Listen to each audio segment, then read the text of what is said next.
সবাইকে স্বাগত জানাচ্ছি আরআইএল অ্যাঙ্গেল চ্যানেল স্কয়ার বা নিবেদিত দেশ সম্প্রতিকে। আমি সোনিয়া হক আপনাদের সাথে আছি। দর্শক, আজকে আলোচনার বিষয় রেখেছি আইন ও জনপ্রত্যাশা, এবং এ বিষয়টি নিয়ে কথা বলতে আমার অতিথিদের মধ্যে আজ অ্যাডভোকেট সুব্রত চৌধুরী, সভাপতি গণফোরাম, তিনি আমার সাথে যুক্ত হয়েছেন। অ্যাডভোকেট সুব্রত চৌধুরী, আপনাকে স্বাগত জানাচ্ছি। এবং আইন ও জনপ্রত্যাশা নিয়ে যদি কথা বলতে যাই, শুরুতেই আপনার কাছে যে প্রশ্নটি বা যে প্রসঙ্গটি আনতে চাই, আজ যে আমরা জানি যে সাম্প্রতিককালের সবচেয়ে আলোচিত যে ঘটনাটি ছিল একটা মানে নৃশংসতম হত্যাকাণ্ড, দ্বিতীয় শ্রেণীর ছাত্রী রামিসা আক্তার, তার হত্যাকাণ্ড, তার ধর্ষণ এবং পরবর্তীতে তাকে হত্যাকাণ্ডের যে বিষয়টি, সেই হত্যাকাণ্ডের আজকে রায় ঘোষণা করা হয়েছে।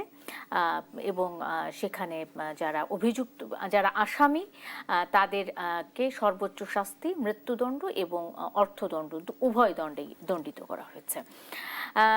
5 কর্মদিবসের মধ্যে এটি মানে ইতিহাসের দ্রুততম সময়ের মধ্যে এরকম একটি ঘটনার হত্যাকাণ্ডের রায় ঘোষণা করা হলো, এমনটি বলা হচ্ছে। বাংলাদেশের আইন নিয়ে, আইনের প্রয়োগ নিয়ে, আইনের বাস্তবায়ন নিয়ে, বা আইন তার সুশাসন মেনে চলছে কিনা, এই বিষয়গুলো নিয়ে বহুদিন ধরে অনেক প্রশ্ন ছিল। রামিসা হত্যাকাণ্ডের এই রায় আসলে কিছুটা ধারণা বদলে দিতে আমাদেরকে সাহায্য করবে কিনা, আপনার কি মনে হয়, অ্যাডভোকেট সুব্রত চৌধুরী? ধন্যবাদ সোনিয়া হোক। বিষয়টা হচ্ছে, এটা এত সেন্সেশনাল কেস, সবারই আকাঙ্ক্ষা ছিল যে দ্রুততম সময়ে নিম্ন আদালতের বিচারটা সমাপ্তি হোক। আমি মনে করি এটা জন আকাঙ্ক্ষার এই প্রতিফলন, এবং আমাদের যে বিচার ব্যবস্থা আছে সেটার যে একটা দীর্ঘসূত্রিতা অন্যান্য মামলায় আমরা দেখি, বা ওইটা নিয়ে আমরা হতাশ হই নানান কারণে। এই রায়ের মধ্য দিয়ে অন্তত আমরা বলতে পারবো যে বাংলাদেশে দ্রুততম সময়ে বিচার কাজ সমাপ্তি হওয়ার একটা ঐতিহাসিক ঘটনা ঘটেছে। আর এখানে তো এটাকে দীর্ঘস্থায়ী করার কোনো কারণ নেই, কারণ স্বামী স্ত্রী মিলেই এই ঘটনাটা ঘটিয়েছে, একটা বাচ্চা মেয়েকে, এবং নিজেদের ফ্ল্যাটে হত্যাকাণ্ডটি হয়েছে, এবং তারা স্বীকারও করেছে। তো এখানে স্বীকারোক্তি আছে, এবং তারা মাপও চেয়েছে কোর্টের কাছে যে তাদের ভুল হয়েছে, তাদেরকে যেন ক্ষমা করে দেওয়া হয়। তা আসলে ক্ষমা চাইলে তো আর ক্ষমা পাওয়া যাবে না। একটা হত্যাকাণ্ড, শিশু হত্যাকাণ্ড তারা সংগঠিত করেছে। তো আমি মনে করি এই রায়ের মধ্য দিয়ে আমাদের বিচার বিভাগের সম্মান এবং তাদের গৌরব সেটা সমুজ্জ্বল হলো। তবে এর আগেও মাগুরায় যে ঘটনাটি ঘটেছিল তারও তো খুব দ্রুততম সময়ে বিচার পরিসমাপ্ত হয়েছে, কিন্তু এগুলো কার্যকর হওয়ার ক্ষেত্রে অনেক একটা দীর্ঘ সময় লাগে। এবং এই হত্যাকাণ্ডের যারা মৃত্যুদণ্ডপ্রাপ্ত আসামি, তারা আপিল করে হাইকোর্টে, এবং যে কোর্ট রায়টা দেয় সেই কোর্টের নথিপত্রগুলো দ্রুততম সময়ে তারা পাঠিয়ে দেয়, কিন্তু হাইকোর্টে এসে এটা পড়ে থাকে দিনের পর দিন। তবে এবার একটা উদ্যোগ নেওয়া হয়েছে, নারী শিশু সম্পর্কিত যে মামলাগুলো পেন্ডিং আছে এবং যে নতুন মামলাগুলো আসবে, আগামী রোববার থেকে একটা বিশেষ বেঞ্চ মাননীয় প্রধান বিচারপতি আজকে ঘোষণা দিয়েছেন যে একটা আলাদা একটা বেঞ্চ থাকবে, তারা শুধু এই মামলাগুলোই পরিচালনা করবে। সুফল কি এটা, মানে এটার মানে ফলাফল কি? এটা ফলাফল হচ্ছে, আগে তো বিভিন্ন কোর্টে মামলাগুলো পেন্ডিং থাকতো, এবং কোর্টগুলো এত চাপে থাকে, মামলা তো আপনি জানেন যে একটা মামলা স্টপ হয়ে গেছে হাইকোর্টও। তো সেখানে যদি একটি বেঞ্চ আলাদা করে দিয়ে দেওয়া হয়, আমরা দেখি রোববার থেকে কাজ শুরু হবে, যেগুলো অতীতে পেন্ডিং আছে। এরকম হত্যাকাণ্ড তো আরো আছে, শুধু সেন্সেশনাল কেস না, অনেক কেস। মানে সাম্প্রতিক সময়ে বেশ কিছু ঘটনা, মানে না, না, শুধু তার আগেও, শিশুদের নয়, তার আগেও অনেক ঘটনা আছে, পেন্ডিং আছে অনেক মামলা। তা এখন আমি মনে করি যে এটা যেহেতু মাননীয় প্রধান বিচারপতি একটা উদ্যোগ নিয়েছে, রোববারে একটা স্পেশাল বেঞ্চ থাকবে, কন্টিনিউ করবে সেই বেঞ্চে, এবং পেন্ডিং মামলা সহ নতুন মামলাগুলোর বিচার কাজ সেখানে হবে। এরপরে যখন আপিল বিভাগে যাবে, আপিল বিভাগে নিশ্চয়ই এই ধরনের কোনো একটা কার্যক্রম তারা করবে। সুতরাং আমরা আশা করব যে এই বিচারগুলো জনমনে একটু স্বস্তি আনবে, এবং যারা অপরাধ করছে তারও বুঝতে পারবে যে অপরাধ করে, এই হত্যাকাণ্ডগুলো করে, নারী শিশুর উপর অত্যাচারটা করে সহসে পার পাওয়া যাবে না। কিন্তু আমরা অতীতে দেখেছি যারা খুব উচ্চ পর্যায়ের লোক, হ্যাঁ, তাদের মামলাগুলো শুরুতেই শেষ করে দেয়। আমি এই বিষয়গুলো নিয়ে আসবো। অ্যাডভোকেট সুব্রত চৌধুরী, বলা হয় যে আসলে নারী এবং শিশু, বিশেষ করে শিশুদের সুরক্ষার জন্য যে আইন বা যে ব্যবস্থা বাংলাদেশে প্রচলিত আছে, সেটি শিশুদের সুরক্ষার জন্য যথেষ্ট নয়, এমনটাই অনেকে বলছেন।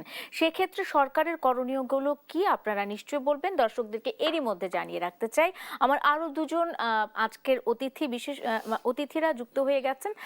রাজিকুজ্জামান রতন আছেন, সহ সাধারণ সম্পাদক বাসদের, তিনি যুক্ত হয়েছেন আমার সাথে, এবং হাবিবুর রহমান হাবিব, বিএনপি চেয়ারপারসনের উপদেষ্টা, তিনিও যুক্ত হয়ে গেছেন আমার সাথে। তিনজনের সাথে আলোচনা শুরু করি। অ্যাডভোকেট সুব্রত চৌধুরী ছিলেন এতক্ষণ আলোচনায়। আইন ও জনপ্রত্যাশা নিয়ে আমরা কথা বলছিলাম, আজকের দেশ সাম্প্রতিকে এবং সাম্প্রতিক সময়ে সবচেয়ে আলোচিত যে ঘটনা, সবচেয়ে নৃশংসতম যে হত্যাকাণ্ড, শিশু রামিসা হত্যাকাণ্ডের আজকে রায় দেয়া হয়েছে, এবং সেটি নিয়ে কথা বলছিলেন অ্যাডভোকেট সুব্রত চৌধুরী। আমি একটু রাজিকুজ্জামান রতন আপনাকে যুক্ত করি আলোচনার সাথে। জনপ্রত্যাশার কথা যখন বলছি, এই যে দ্রুততম সময়ের মধ্যে যে একটি রায় হয়েছে, এটি আসলে জনমনে কতটুকু স্বস্তি এনে দিতে পারে বলে আপনার মনে হয়?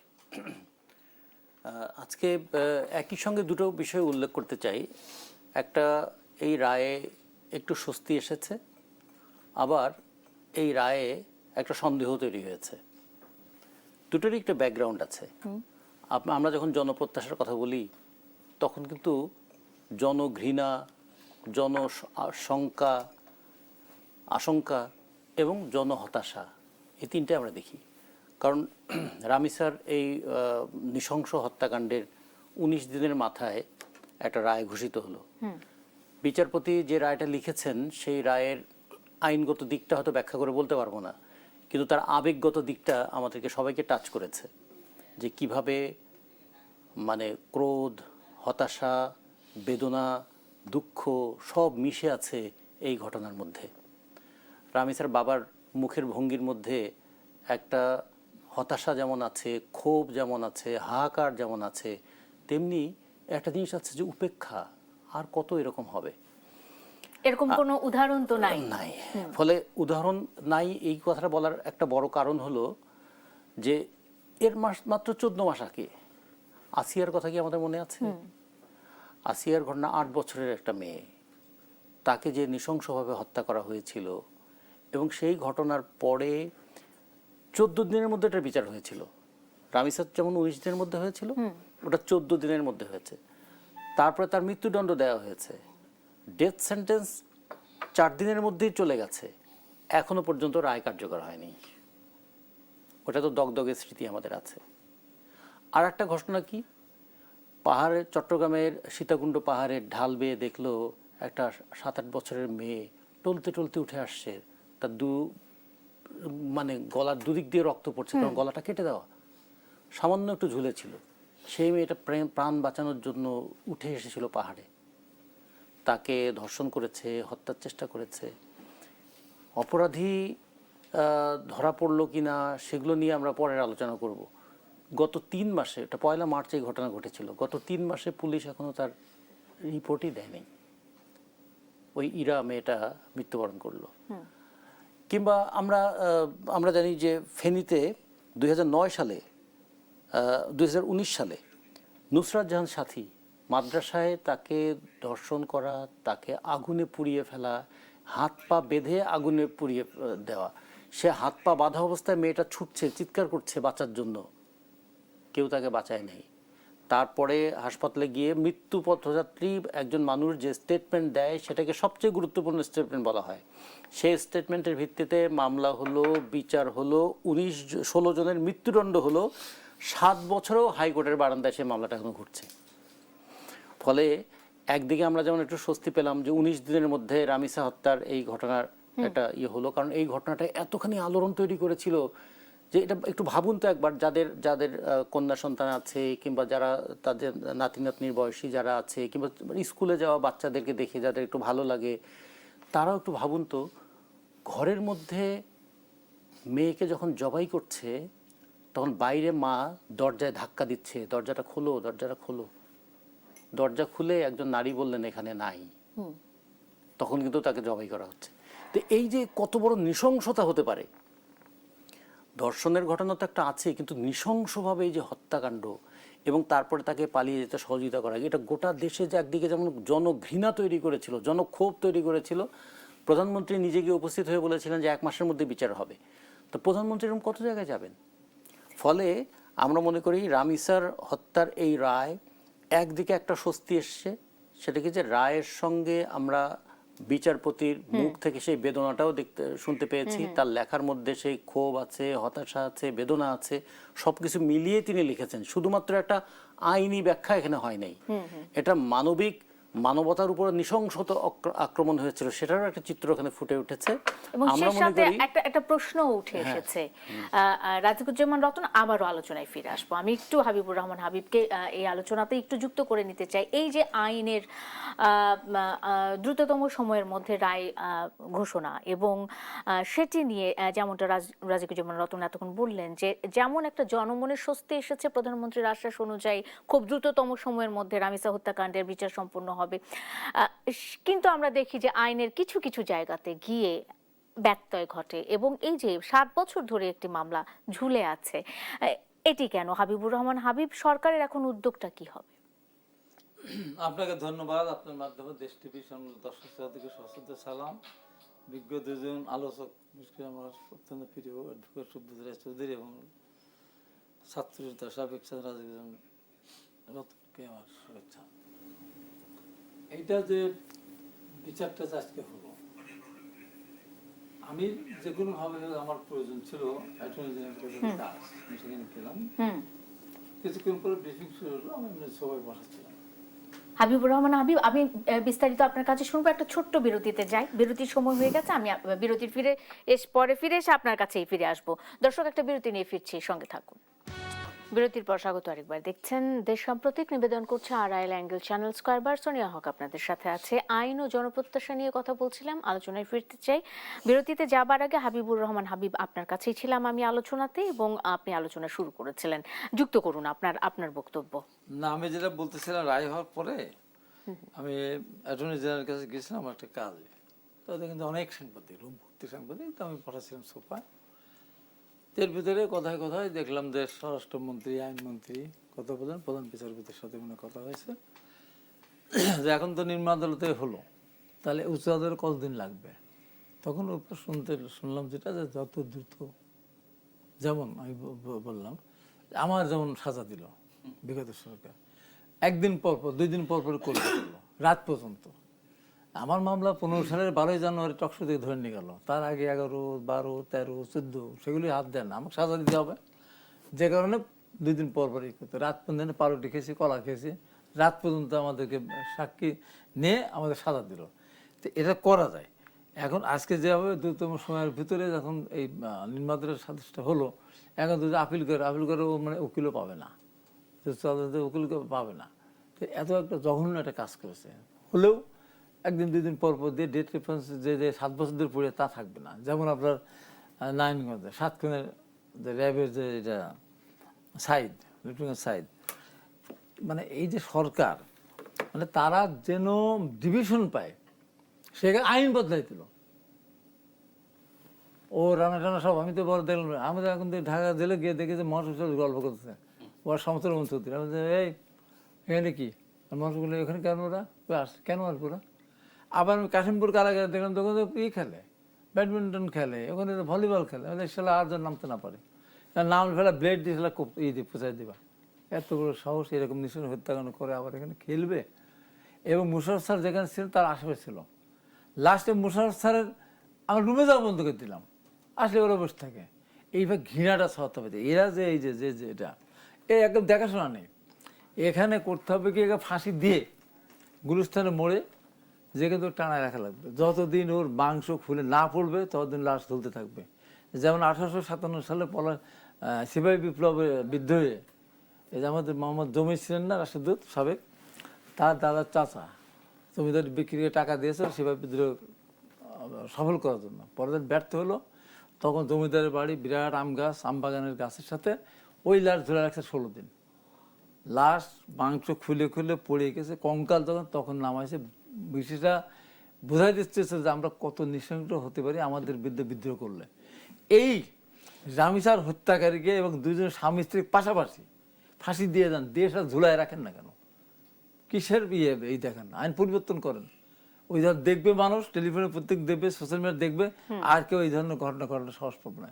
এই ধরনের ঘটনা যারা এতদিন ধরে আছে তাদের প্রত্যেককে নিয়ে এসে দ্রুত সময়ের ভিতরে তাদের ফাঁসি কার্যকরী করতে হবে। যদি এরকম কার্যকরী করে তাহলে আর এই ধরনের ঘটনা কেউ ঘটাতে চাবে না। তা আপনার বলতেছে বর্তমান সরকার যে আজকে তারেক রহমানকে অবশ্যই আমাদের এই জানাতেই হয়, ধন্যবাদ জানাতেই হয়। যা বলেছিলেন তাই, উনি বললেন যে 1 মাসের মধ্যে আমি এর বিচার করব। জামাত ইসলাম আমির বললেন হজ করে এসে পরের দিনে, তারেক রহমান বলেছেন 15 দিনের ভিতরে বিচার করবেন। উনি বললেন 1 মাস, নাহলে 15 দিন। এই যে বিভ্রান্ত যে রাজনীতি, এটা না করে সরকারকে কাজ করার সুযোগ দিতে হবে একে। এই জন্য বলি কোনো দিকে তাকান দরকার না। আর জন্ম তুলতে হবে এমন, এদের প্রতি এমন কিনা ওদের পরিবারের সাথে কেউ যেন আত্মীয়তা না করে, সম্পর্ক না রেখে, দেখলেই যেন ওদের দিকে মুখ ফিরায় নেয়। এইভাবে জনঘৃণা, তিনি বললেন জনঘৃণা, বিক্ষোভ, জনক্ষোভ, এরকম শুধু এদের না, এইটা দিয়ে শুরু করুক। এই পর্যন্ত যারা এখনো জেলখানার ভিতরে আছে, অতি দ্রুত যাদের ফাঁসির রায় হয়েছে তাদের ফাঁসির রায় কার্যকরী করা হোক, কোনোভাবে এদের ছাড় দেওয়া না হয়। তাহলে আপনি দেখেন, আপনি দেন 5টা 10টা দেন, তারপরে আপনি দেখেন ধারে কাছে কেউ আসবে না। আমি ফিরবো আবারও হাবিবুর রহমান হাবিব আপনার কাছে। আমি একটু রাজিকুজ্জামান রতনকে এই অংশে যুক্ত করতে চাই। যেমনটা বলছিলেন তিনি, যে জনমনে এক ধরনের স্বস্তি যেমন আসছে, সেই সাথে কিছু প্রশ্নের উদ্রেক হচ্ছে যে আসলে এগুলো, এই সমস্ত মামলা বা এই সমস্ত রায়গুলো ঝুলে থাকবে কিনা। আইনের সংকটটা কোথায়? আইনে কি কোনো ধরনের সংশোধন, কোনো পরিবর্তন, এইসব বিষয়গুলো কি আমাদের আইনের কোনো জায়গাতে আছে?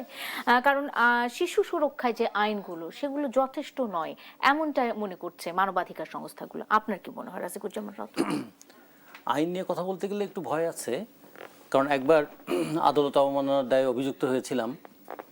বলেছিলাম যে আইন নিজের ইচ্ছায় চলে, নিজের গতিতে চলে। এই কথাটা ঠিক নয়। We are ruled by law. হ্যাঁ, ফলে আইন তার নিজের গতিতে চলে না, আইন চলে শাসকের ইচ্ছার গতিতে।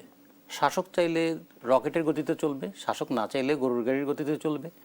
শাসকের পক্ষের লোকজন যদি থাকে তাহলে আইন অন্ধ হয়ে যাবে, আর বিপক্ষের লোকজন যদি হয় তাহলে সে দূরবীন লাগিয়ে দেখবে কোথায় আছে সে। ফলে এই তো আমরা আইন দেখে আসছি, আইনের তার নিজস্ব গতি আমরা দেখি নাই। আইন যেটা আছে সে আইনেও দেখুন, সুপ্রিম কোর্ট এবং ব্র্যাক বিশ্ববিদ্যালয় তারা মিলে একটা যৌথ গবেষণা করেছিল যে এই নারী শিশু নির্যাতনের ক্ষেত্রে মামলাগুলোর কি হয়। তারা সেই রিপোর্টে দেখিয়েছিলেন যে এক্ষেত্রে মাত্র 3% বিচার হয়েছে, 70% বেকসুর খালাস হয়ে গেছে, আর বাকিগুলো মামলা চলছে অন্তহীন কাল ধরে। আচ্ছা, এর মধ্যে বলা আছে যে 180 কর্মদিবসের মধ্যে এই মামলা ফয়সালা করতে হবে। তো 180 কর্মদিবসের মধ্যে নিশ্চয়ই এটা খুব একটা মানে রিজনেবল টাইম, কিন্তু সেখানে গড়ে সময় লাগছে 3 বছর 7 মাস। এক একটা মামলায় গড়ে 22 বার করে শুনানি হচ্ছে। তাহলে দেখুন, যে বাচ্চা মেয়েটা, আমি বাচ্চা মেয়ে বলবো কেন, অথবা বয়স্ক নারী বলবো কেন, আমার তো এখন তো 4 বছর থেকে 71 বছর কোনো ব্যাপার নয়, নারী হওয়াটাই এখন ব্যাপার।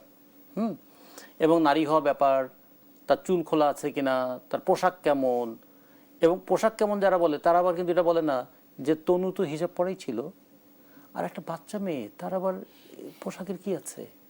তাহলে রুচির মান কি শেষ পর্যন্ত পোশাকে গিয়ে আটকে যাবে, না রুচির মান মানুষের মধ্যে থাকবে? তাহলে এই যে কথাগুলো যারা বলেন, অথবা এখন কেউ কেউ বলছেন যে সাক্ষী তো 4 জন সাক্ষী না হলে আবার হবে না, অমুক তমুক কত কথা আছে না, এগুলো কথার মধ্যে যদি নাই বা ঢুকি, আইনের গতির কথাও যদি ভাবি, তাহলে যে নারী একবার লাঞ্ছিত হলেন, অসম্মানিত হলেন, কোর্টে দাঁড়িয়ে বারবার তাকে বলতে হচ্ছে আমি লাঞ্ছিত হয়েছি, আমি অসম্মানিত হয়েছি। তার মানে একবার লাঞ্ছিত হবেন, 22 বার শুনানি হলে 22 বার তাকে কোর্টে বারবার তার সামনে দাঁড়াতে হচ্ছে, দেখছে যে তাকে লাঞ্ছনা করেছে সে কোর্টে দাঁড়িয়ে আছে। এবং এরপরে মামলা, আসামি ধরা পড়া, আসামি ধরার পর বিচার কাজ শুরু হওয়া, বিচারের পরে তার সাজা ঘোষণা করা, সাজা ঘোষণার পর তার রায় কার্যকর হওয়া, পুরো প্রক্রিয়া ঘটতে গড়ে প্রায় 10 বছর সময় লাগে। অথচ বলা আছে কিন্তু 180 দিনের মধ্যে কাজটা করতে হবে, সময় লাগে হচ্ছে 10 বছর। তাহলে আইনে আছে, কিন্তু বাস্তবায়নে এই যে ধীর গতি, এর মধ্যে দুটো বিষয় আছে। আমি এসে যেটা সুব্রততার কাছে শুনলাম যে আমাদের তো মামলার জটে জর্জরিত আদালতগুলো, সেই কারণে একটা বিশেষ আদালতকে ডেডিকেটেড করা হচ্ছে। কেন করা দরকার? কারণ রামিসাই কিন্তু প্রথম নয়, রামিসার আগে আসিয়া ছিল, রামিসার পরেও কিন্তু হয়েছে। শুধু মে মাসে, ফাহিমা অনেকেই আছে, শুধুমাত্র মে মাসেই দেখুন, মে মাসেই 83টা এই ঘটনা ঘটেছে। 83টা, যে মাসে রামিসার ঘটনাটা ঘটেছে সেই মাসে 83। চিন্তা করেন এটা কোন দেশ তৈরি হলো আমাদের এখানে। ফলে সেই জায়গায় এই যে এর একটা সামাজিক প্রতিরোধ যেমন লাগবে, আইনগত ব্যবস্থা লাগবে, শাস্তি এটা খুবই গুরুত্বপূর্ণ, কিন্তু তার চেয়ে বেশি গুরুত্বপূর্ণ হচ্ছে প্রতিরোধ। যদি সামাজিক প্রতিরোধটা গড়ে না উঠতো, আপনি খেয়াল করে দেখেছেন, আপনাদের এখানে একবার এসে বলেছিলাম যে ওই রামিসা এভাবে সাজগোজ করেছিল কেন, ওকে দেখলে তো এত অল্প বয়সী মনে হয় না। এই কথাগুলো যে মানুষগুলো ফেসবুকে লিখতে পারে তার রুচির মান কি? এক্স্যাক্টলি। তাহলে ওই জায়গাটা তো আমাদের ধরতে হবে। শুধুমাত্র অপরাধীকে শাস্তি দিলে হবে না, এই অপরাধ প্রবণতাকে যারা সমাজে জিইয়ে রাখে সেটাকেও তো বিবেচনা নিতে হবে। শুধু এই বিষয়টি নয়, আপনি যে কথাটি বলছেন রাজিকুজ্জামান রতন, আমরা বারবার বলছি যে সামাজিক এবং মানবিক বা নৈতিক মূল্যবোধের অবক্ষয়ের কথা বলছি। এবং রামিসা হত্যাকাণ্ডের পাশাপাশি আমরা দেখতে পাচ্ছি বিভিন্ন সময় সংবাদ মাধ্যমে মিরপুরের বৃদ্ধ মা 7 দিন ধরে মরে পচে গলে পড়ে আছে ঘরের মধ্যে। এই বিষয়গুলো নিয়েও আইনগত কোনো বিষয় ব্যবস্থা নেওয়া হবে কিনা, সে বিষয়টা নিয়ে আমি একটু অ্যাডভোকেট সুব্রত চৌধুরী আপনার কাছে জানতে চাই। আইনের কথা বললেন না, হ্যাঁ, আমাদের যথেষ্ট আইন আছে এবং এগুলো খুব প্রো পিপল আইন। হ্যাঁ, বিষয়টা হচ্ছে আমাদের আন্তরিকতা, আমাদের ম্যানেজমেন্ট। এই মামলাটা এত দ্রুততম সময়ে হইলো কিভাবে? কোর্ট বন্ধ কিন্তু, হ্যাঁ, ওই নিম্ন আদালত 1 তারিখ থেকে বন্ধ 15 দিনের জন্য। তো সরকার তো এই কোর্টের ছুটিটা বাতিল করে দিয়েছে। তাইলে আলোচিত মামলা এর জন্য না, সবই তো আলোচিত। তাহলে সরকার এটার জন্য যে একটা স্পেশাল ব্যবস্থা নিল এবং সুপ্রিম কোর্টও এটাকে অনুমোদন দিল যে এই জজ সাহেব, এই ট্রাইব্যুনাল তার ছুটি বাতিল, উনি তো ছুটিতে থাকার কথা। তো আমার কথা হচ্ছে ছুটি 15 দিন লাগে নাই, আজকে 7 তারিখে কিন্তু রায় হয়ে গেল। তো অন্যান্য মামলাগুলো তো এটা করা সম্ভব। মামলার উদাহরণ সৃষ্টি হলো না, কিছু কিছু মামলা আছে যে এটা দীর্ঘস্থায়ী করার কোনো সুযোগ নাই। এটাতে যেমন যারা সাক্ষী দিয়েছে এবং ওরা দোষ স্বীকার করেছে, হয়ে গেল, এর বাইরে তার যাবার দরকার নাই। এটা তো অনেকটা সামারি ট্রায়ালের মতো করা যায়। তো এরকম অন্যান্য মামলাগুলো যেগুলো এখনো পেন্ডিং আছে, আমার মনে হয় জাতি হিসাবে আমাদেরকে একটা নাড়া দিয়েছে। সরকারেরও ঘুম ভাঙবে আশা করি। আমরা তো নতুন বন্দোবস্তের মধ্যে আছি না, জুলাই আন্দোলনের মধ্য দিয়ে। তাহলে নতুন বন্দোবস্তের মধ্যে আমরা কোর্ট কাছারিগুলো একটু নতুন বন্দোবস্তে নিয়ে আসি। হ্যাঁ, জনগণের মধ্যে যে একটা হতাশা বিরাজ করে, উনি যেটা বললেন, যারা নির্যাতিত হয় শুধু আসামির দ্বারা নির্যাতিত না, তারা পুলিশের ওখানে গিয়েও নির্যাতিত হচ্ছে। আপনি নুসরাতের ঘটনা জানেন, ফেনীতে কিভাবে ওসি সাহেব তাকে আবার ওখানে নির্যাতন করলো, স্বীকার করলো। তো এরকম আবার যখন কোর্ট কাছারিতে আসে তখন আবার কোর্টের যারা আনুষঙ্গিক তাদের দ্বারা আরেকবার নির্যাতিত হয়। সুতরাং এগুলো থেকে মুক্ত হতে গেলে ম্যানেজমেন্টের উপর আমাদের জোর দিতে হবে। আমি একটু যদি সরকারের- একজন আইনজীবী হিসেবে সুব্রত দা আপনার কাছে যদি জিজ্ঞেস করি, মানে রতন ভাই যেটা বলছিলেন সেটা হলো যে সিস্টেমটা, এই যে বারবার একজন ধর্ষিতা বারবার বিভিন্নভাবে লাঞ্ছিত হচ্ছে, বারবার লাঞ্ছনার শিকার হচ্ছে বিভিন্ন পর্যায়ে, যে প্রক্রিয়াগত কোনো পরিবর্তন কি দরকার আপনার কোনো মতে? মানে দরকার নাই, একটা ছোট বিরতি নেই, একটা বিরতি নিয়ে এসে এই প্রক্রিয়াগত পরিবর্তন দরকার কিনা একটা বিরতির পরে সে জানবো। দর্শক থাকুন দেশ সাম্প্রতিকের সাথে, ফিরছি এক্ষুনি।